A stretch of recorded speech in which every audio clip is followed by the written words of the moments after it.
Ce matin, c'est la signature d'un nouveau compromis de vente pour une maison pour laquelle on a accepté une offre d'achat. On a fait passer une offre d'achat sur la commune de Razac-sur-l'Isle. Voilà, on signe le compromis de vente ce matin dans une étude notariale à Périgueux, à 2 pas de l'agence. Et du coup, on attaque bien la semaine. L'avantage d'avoir une agence physique située en plein centre-ville, au 20 rue Saint-Front à Périgueux, c'est qu'on peut aller directement dans les études notariales à pied, et ça c'est un vrai plus. Voilà, donc on s'y est rendu, on est arrivé un quart d'heure à l'avance pour attendre nos vendeurs et nos acquéreurs dans la salle d'attente et procéder à la signature. Allez, voilà, un compromis de plus de signé, ça fait plaisir. Merci à nos vendeurs pour la confiance accordée, et puis à nos acquéreurs également. C'est pas la première fois qu'on travaille avec ces vendeurs-là, qui plus est. Pour la petite histoire, on a fait la première vente de l'agence avec une partie de la famille des vendeurs actuels. Donc ça fait plaisir, ça veut dire qu'ils étaient contents de notre travail passé.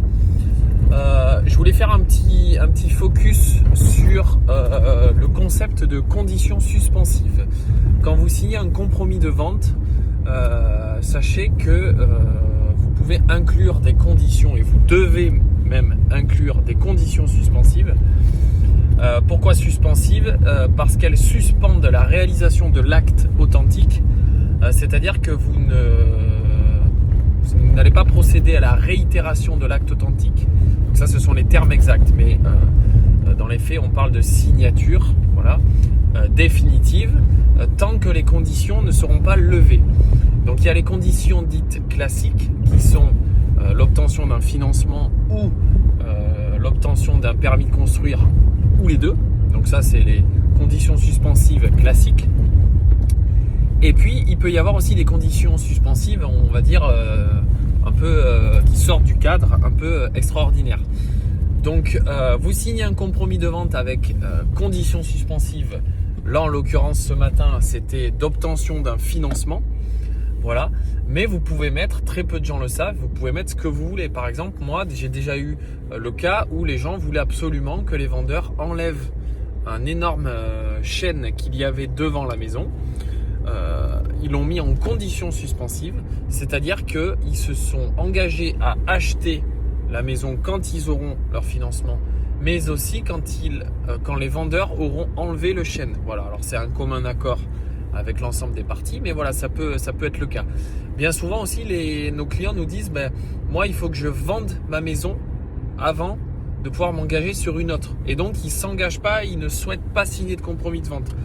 Moi, ce que je conseille à nos clients, c'est de signer un compromis de vente du nouveau bien pour le bloquer une bonne fois pour toutes, parce que sinon vous pouvez vous faire passer devant.